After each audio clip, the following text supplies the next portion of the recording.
হুগলির জাঙ্গিপাড়ার কানাইপুরের নৃশংস খুনের ঘটনা ইতিমধ্যেই আপনারা অনেকেই জেনেছেন। আমরা এই মুহূর্তে রয়েছি জাঙ্গিপাড়া থানা এবং আমি কাজী মোহাম্মদ ফারমান রয়েছি আপনাদের সঙ্গে। আপনাদের জানিয়ে রাখি, রবিন রুইদাস, সেই রবিন রুইদাসের শ্বশুরবাড়ি হচ্ছে হুগলির জাঙ্গিপাড়া থানার কানাইপুরে। তিনি শ্বশুরবাড়িতে আসা যাওয়া করতেন। তাকে তার শ্বশুরবাড়ির লোকেরাই নৃশংসভাবে খুন করে। শ্বাসরোধ করে খুন করার পর তার দেহ লোপাটের চেষ্টা করা হয়। একটি মাঠের মধ্যে পরিত্যক্ত টিউবওয়েলের মধ্যে তার মৃতদেহ, অর্থাৎ তাকে খুন করে তার মৃতদেহ সেখানে লোকানোর বা লোপাট করার চেষ্টা করা হয়। তার দেহ ফেলে দেওয়া হয় টিউবওয়েলের গর্তের মধ্যে এবং যেটা জানা যাচ্ছে প্রায় 160 ফুট গভীরে চলে গিয়েছিল তার দেহ। গত 13/5/2025 অর্থাৎ আজ থেকে প্রায় 40 দিন আগে খুন হওয়া দেহ, সেই দেহ কিন্তু গতকাল উদ্ধার করেছে জাঙ্গিপাড়া থানা। জাঙ্গিপাড়া থানা প্রায় 6 ঘন্টা ধরে এই অপারেশন চালায়। তারপর বিভিন্ন রকম টেকনিক্যাল টুলস ব্যবহার করে কিন্তু তার দেহ উদ্ধার করে 160 ফুট গভীর থেকে।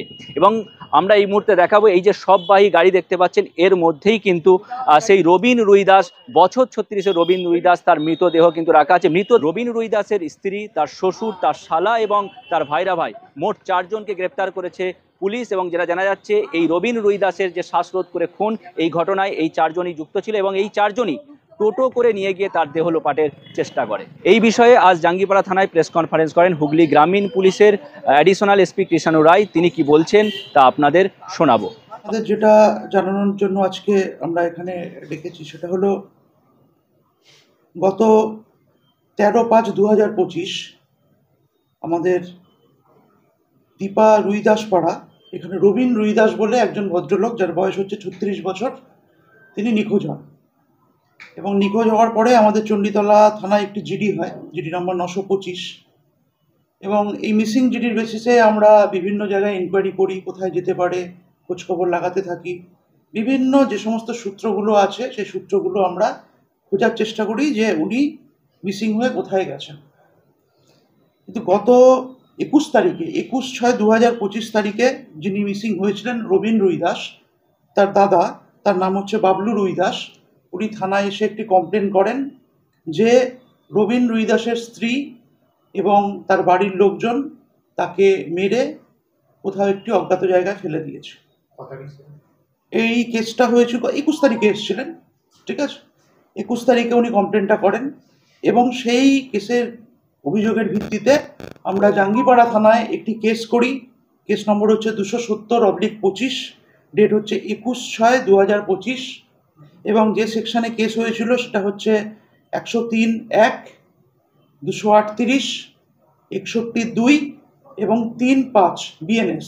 এই সেকশানে আমরা একটি কেস রুজু করি এবং এই কেসে যাদের যাদের নামে অভিযোগ ছিল তাদের আমরা থানায় ডেকে জিজ্ঞাসাবাদ শুরু করি। কোথায় গেছিল, স্বামী কোথায় গেছিল এবং কবে লাস্ট দেখেছে, এরকম বিভিন্নভাবে আমরা ইন্টারোগেশন করতে থাকি। এবং ইন্টারোগেশন করার পরে শেষে 22 তারিখ ভোরবেলা 4:30-র সময় এরা স্বীকার করে যে এই যে নিখোঁজ হয়েছিল রবিন রুইদাস, একে এর স্ত্রী এবং বাকি লোকজন এরা মার্ডার করেছে। এবং মার্ডারটা করেছিল 11/5/2025 বিকেল 4:30 নাগাদ।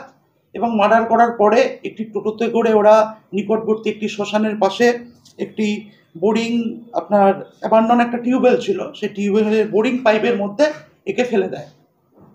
এবং তারপরে স্বীকার করার পরে আমরা যে 4 জনকে অ্যারেস্ট করি, তার মধ্যে একজন হচ্ছে অপর্ণা রুইদাস, এ হচ্ছে রবিন রুইদাসের স্ত্রী।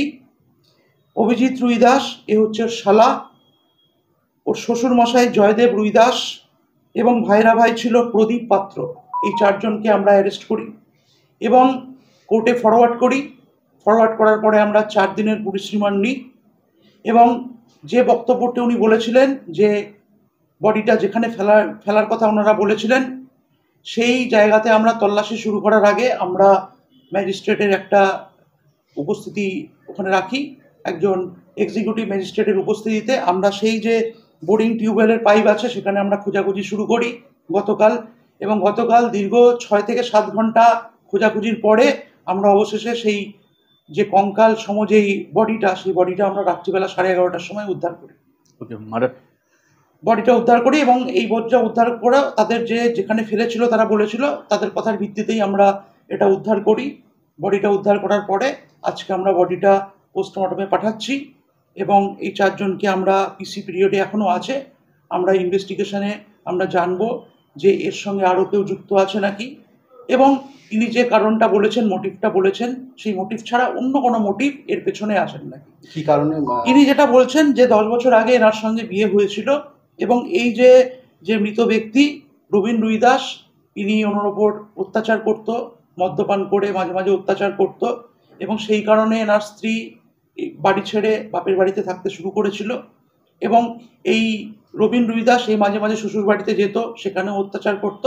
সেই অত্যাচারের ফলস্বরূপই রাগের মাথায় এরা এটা করেছে, যেটা এখনো অবধি পাওয়া গেছে। এখন এইটা যেটা আমরা পেয়েছি প্রাথমিকভাবে, যে একটি দড়ি দিয়ে গলায় ফাঁস লাগিয়ে মেরেছে। তো আমরা পিসি পিরিয়ডে যে দড়িটা দিয়ে মেরেছিল সেটা আমরা উদ্ধারের চেষ্টা করছি, এবং ইনভেস্টিগেশনে আরও কেউ এই ক্রাইমের সঙ্গে যুক্ত আছে নাকি বা অন্য কোনো মোটিভ আছে নাকি, সেগুলো আমরা ইনভেস্টিগেশন পিরিয়ডে পাবো। যখন আপনারা বডি উদ্ধার করেন সেখানে নাকি স্থানীয় বাসিন্দারা যেটা দাবি করছিলেন, সেখানে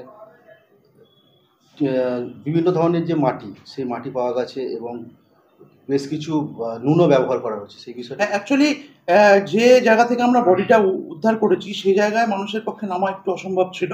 তো আমরা বিভিন্ন অন্যরকম টেকনিক্যাল সাপোর্ট নিয়ে আমরা বডিটাকে তুলেছি, এবং ওটা তোলার সাথে আরও বিভিন্ন কাদা মাটি যেটা আপনারা বলছেন সেটা আমরা পেয়েছি। তো আমরা বডি তো পোস্টমর্টমের সময় বডির সঙ্গে কি মেশানো হয়েছিল, বা আমরা এফএসএলেও পাঠাবো এটা, যে কোনো কেমিক্যাল ইউজ করা হয়েছিল নাকি, বা অন্য কিছু খাইয়ে দেওয়া হয়েছিল নাকি, বা উনি মদ্যপান অবস্থায় ছিলেন নাকি, এই যে বিভিন্ন যে আপনাদের যে যুক্তিগুলো যেগুলো আছে সেগুলো আমরা পিসি পিরিয়ডে এবং ইনভেস্টিগেশনের বাকি পিরিয়ডে আমরা উদ্ধার করবো। ডিএনএ টেস্ট এখন আমরা বডিটা পেয়েছি, বডিটা দেখে আমরা প্রাথমিকভাবে বুঝতে পারছি না, ওটা ওনাদের কথার ভিত্তিতেই আমরা বডিটা উদ্ধার করেছি। এখন বডিটা অ্যাকচুয়ালি রবীন রুইদাসের আছে নাকি সেটা আমাদের নিশ্চিত করার জন্য আমাদের ডিএনএ টেস্ট করতে হবে, সেটা আমরা আমাদের ইনভেস্টিগেশন পিরিয়ডে আমরা করবো। যেটা বললেন যে টোটো রিক্সা করে তাদের নিয়ে যাওয়া হচ্ছে, সেই হ্যাঁ। টোটো রিক্সা যে চালক, হ্যাঁ। তাদের কি কোনো জিজ্ঞাসাবাদ? টোটো চালকই হচ্ছে প্রদীপ পাত্র, ওর আচ্ছা। ভাইরা ভাই যেটা বললেন, ওই ভাইরা ভাই টোটো চালাতো, তার টোটোতেই গিয়েছিল। মার্ডার হওয়ার কতদিন পর এটা উদ্ধার হলো? এটা আমার মার্ডার হয়েছিল হচ্ছে 11/5 আর 22/6, প্রায় 40 দিনের মাথায় আমরা উদ্ধার করলাম এটা। কতজন অ্যারেস্ট হয়েছে টোটাল? এখনো 4 জন অ্যারেস্ট হয়েছে, যে 4 জনের নাম আমরা বললাম। আচ্ছা, কতটা গভীরে ছিল, মানে আপনারা যে বলছেন? হ্যাঁ, প্রায় 150 থেকে 160 ফিট গভীর ছিল আচ্ছা। কালকে যেখান থেকে আমরা বডি উদ্ধার করেছি। সেই জন্যই আমরা এক্সিকিউটিভ ম্যাজিস্ট্রেটের উপস্থিতিতেই বডিটা আমরা তুলেছি। যেভাবে যে নলকূপটা আমরা দেখলাম, আপনারাও দেখেছেন, কিভাবে বডিটা ঢোকানো সম্ভব হলো? 4 জনই ছিল না, আর বেশিও করে কেউ থাকতে হ্যাঁ, পারে? সেটা তো আমি এক্ষুনি বললাম যে 4 জনের বেশি কেউ ছিল নাকি, বা যে 4 জনের নাম এখনো অবধি পেয়েছি তার বাইরে অন্য কেউ ছিল নাকি, সেটা আমরা পিসি পিরিয়ডে এবং ইনভেস্টিগেশনে আমরা আস্তে আস্তে বার করবো। খুনের সময় যখন ওকে মারা হয় তখন কি স্ত্রী একা ছিল না আরো? না, এখনো অবধি আমরা পেয়েছি স্ত্রী এবং যে বাকি 3 জনের নাম বলেছি তারা ছিল। ঠিক আছে, এবার কে গলায় ফাঁস লাগিয়ে মেরেছে বা কে বডি নিয়ে গেছে, এইগুলো আমরা তো প্রাথমিকভাবে আমরা পেয়েছি 4 জনই খুনের সঙ্গে যুক্ত ছিল কোনো না কোনোভাবে। আগে থেকে কি পরিকল্পনা ছিল, নাহলে ওই জায়গায় বা পেলো? সেটা এখনো আমরা নিশ্চিতভাবে কিছু বলতে পারছি না, তবে ইনভেস্টিগেশনে আমরা জানবো যেটা পূর্ব পরিকল্পনা প্রসূত হয়েছে নাকি হঠাৎ করে রাগের মাথায় করেছে, সেটা আমরা ইনভেস্টিগেশনে আমরা বার করার চেষ্টা করছি। রবীন রুইদাসের পরিবারের এক সদস্য, তার যেটা দাবি যে স্ত্রীর একটা বিবাহ বহির্ভূত সম্পর্ক ছিল, এবং সেই সম্পর্ক নিয়েও অশান্তি হতো, সেই জন্যই শ্বশুর বাড়িতেও থাকতো। এটা একটা কারণ মৃত্যুর পেছনে। সেটা আমরা এখনো খতিয়ে দেখছি। আমরা বললাম যে কারণটার জন্য এই বলেছে যে মার্ডার করেছে, তার বাইরে আপনারা যে কারণটা বললেন বা অন্য কোনো কারণ আছে নাকি, সেটা আমরা ইনভেস্টিগেশন পিরিয়ডে একদম ডিটেলসে এটা আমরা বার করবো। শ্বাসরোধ করি খুন এখন অবধি প্রাথমিকভাবে পেয়েছি, এবার পোস্টমর্টম রিপোর্ট পাওয়ার পরে আমরা নিশ্চিত হব যে শ্বাসরোধ করে মৃত্যু ঘটেছে না অন্য কোনো কারণ ছিল। কঙ্কাল উদ্ধার হয়েছে। ঠিক আছে।